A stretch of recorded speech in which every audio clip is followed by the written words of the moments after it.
Coronavirus test sitting on a shelf somewhere that had to be simply mass produced. No, this test had to be invented in the first place. That's why it's called a novel coronavirus. It's because no one had ever seen it before. Tim, all of these things had to be created from non-existence. Tim, there was a lot of stuff like swabs for the nose that didn't have to be like a wheel that was reinvented, you know that, and also there were major problems with getting those tests out. You're talking about, to determine if somebody, a swab is one thing, but to determine whether or not somebody actually has the virus is a test that had to be created where none existed before. This is not like it was actually done pretty. This is a brand new disease. Tim, that's just not true. There were a lot of these that got out very early, and it turned out that they were just messed up tests, and you're aware of that. Okay, so the president's having these briefings, which, look, we're eagerly awaiting this briefing the president's going to have, its coronavirus briefing, but as far as we can tell, there aren't going to be any experts there, so what is the point of this? Well, I don't know who's going to be at the briefing or not, but I mean, I would note that when the president was having the briefing, largely the media was arguing that he should stop doing them, and then there was a period of time where he wasn't doing them, and the media began to complain about that. Okay, well, that's because, and now that he hasn't even held the next one, you're already complaining about it. It hasn't even happened. Let's look at the president's contribution on April 23rd to the coronavirus briefing. I see the disinfectant that knocks it out in a minute, 1 minute. And is there a way we can do something like that? By injection inside or almost a cleaning? Wouldn't it be more helpful if he had some experts there?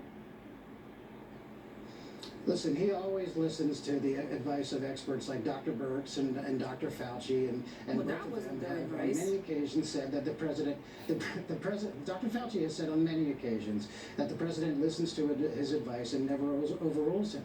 But let's remember, when you're talking about things like this, you remember the hydroxychloroquine fiasco where the entirety of the media was dead set against anyone ever talking about this simply because the president expressed optimism in That's not why, it's because it kills people. Yes, and everybody embraced a study that showed that it was a failure, and then that study had to actually be withdrawn. And now there's another study that shows that it can actually cut deaths by as much as 50%. Are you talking about the study that also uses Are you talking about the study that also includes corticosteroids, which are helpful in coronavirus? It's not hydroxychloroquine that helps patients. I mean, you're not a doctor, clearly. So now you're cherry picking again. I'm not cherry picking. You're cherry picking. Tim, I talk to scientists and doctors, and clearly you don't. Yeah, so then why haven't you been bringing this up? No. Tim, we've covered this. We have the national news media blaming the president on because our show. Drank fish tank. There's a study that included corticosteroids, which are helpful. Steroids have been a helpful treatment. Hydroxychloroquine studies have been withdrawn. They were studying, scientists were studying hydroxychloroquine, and they stopped because it was unethical, because it's dangerous to lives of people, Tim. Your network and other networks practically accuse the president of murder because he encouraged people. Well, you're on here talking about hydroxychloroquine. I think you're doing a real disservice to the health of Americans. I mean, if you're going to come on here and talk about how this is a good treatment, when doctors have said, no, it's not, and studies have been canceled because Dr. Fauci himself has said he would prescribe it. Do you consider Dr. Fauci a danger to the American people? I do not hear Dr. Fauci saying right now that people should be taking hydroxychloroquine. He has been asked the direct question, would you prescribe it? And he said yes. Go back and check your news archives. I think, Tim, I think you're doing a real disservice to Americans. I just want to be clear to everyone out there.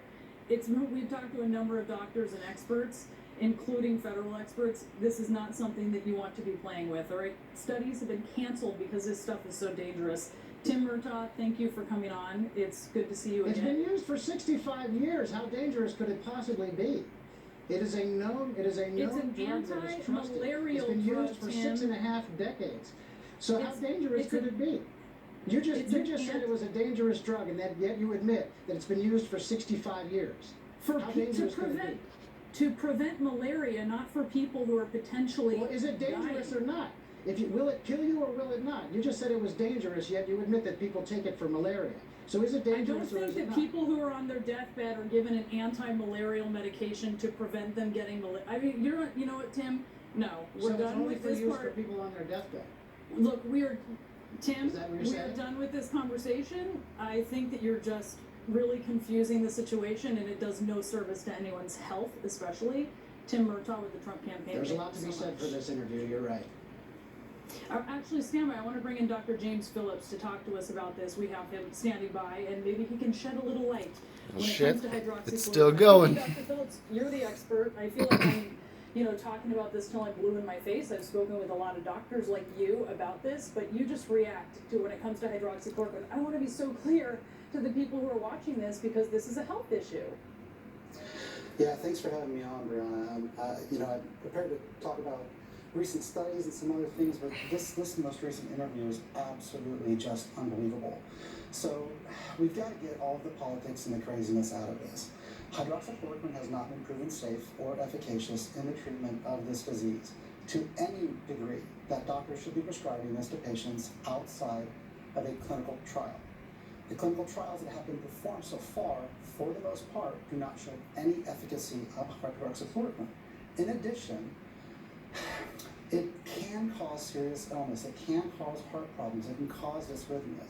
So to say it's not dangerous is not necessarily true.